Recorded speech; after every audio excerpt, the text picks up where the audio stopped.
Let's talk a bit more about scalars.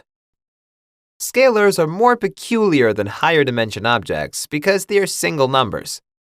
We didn't talk about it, but you know very well how to add two scalars together, right? 5 plus 5 equals 10. 10 minus 4 equals 6. No biggie.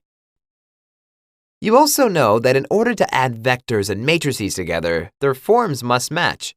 We are not allowed to add vectors of different length and matrices with different dimensions. Such operations are not permitted in linear algebra, and Python knows that.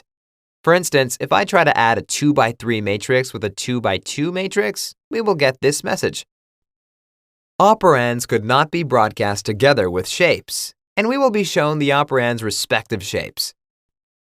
Similarly, if I try to add two vectors with different lengths, I will receive the same error. Mathematically, these operations don't make sense, so they cannot be executed. Okay, there is one exception.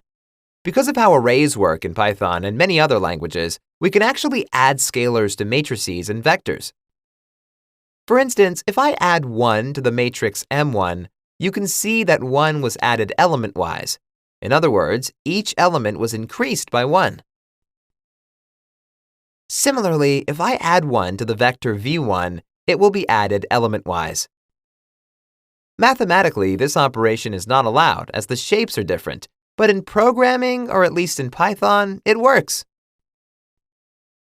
All right. It was very important to be aware of this peculiarity. Probably some of you may have already tried it and found out that it yields a result. The result has a meaning in terms of arrays, but not in terms of linear algebra.